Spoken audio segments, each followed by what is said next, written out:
స్థానాలను కనుక మనం పరిశీలించినట్టయితే అక్కడ కూడా ముందంజలో ఉన్నట్టయితే మనకు స్పష్టంగా అర్థమవుతుంది. సో ఇప్పటి వరకు జరిగిన ఫలితాలలో మోదీ మళ్ళీ హ్యాట్రిక్ కొట్టే అవకాశాలు అయితే మనకి ఇక్కడ సుస్పష్టంగా కనిపిస్తున్నాయి. ఇక ఆంధ్రప్రదేశ్ శాసనసభ ఎన్నికల ఫలితాలను కనుక మనం గమనించినట్టయితే ఆంధ్రప్రదేశ్లో అంటే ఎన్నికలు ఓటింగ్ సిస్టమ్ జరిగినప్పటి నుంచి స్టిల్ ఇప్పటి వరకు కూడా పోలీసుల భద్రతా చర్యలు కట్టుదిట్టం చేశారు. ఇక్కడ ఎన్నికల సంఘం కూడా తన విధులు ఖచ్చితంగా అంటే ఎటువంటి ఆటంకం కలగకుండా ప్రతి ఒక్క పటిష్టమైన చర్యలు తీసుకోవడం జరిగింది. అదేవిధంగా ఈసారి మాత్రం అంటే ఈ జూన్ 4న ఎన్నికల ఫలితాలు వెలువడయ్యే ఈ రోజు కోసం 90,000 మంది పోలీసులను నియమించడం జరిగింది కంప్లీట్ ఆంధ్ర రాష్ట్ర వ్యాప్తంగా.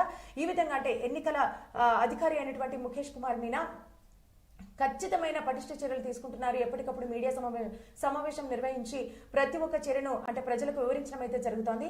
సో ఈ విధంగా అంటే 33 ప్రాంతాలలో అంటే కీలకమైన ఏ ఏరియాస్ అయితే ఆందోళనకర పరిస్థితులు ఉన్నటువంటి ప్రాంతాలు ఉంటాయో అంటే కీలకమైన నియోజకవర్గాలు 33 ప్రాంతాలలో కూడా పోలీసులను అంటే 5 అంచెల పోలీసు భద్రతలను ఏర్పాటు చేయడం అయితే జరిగింది.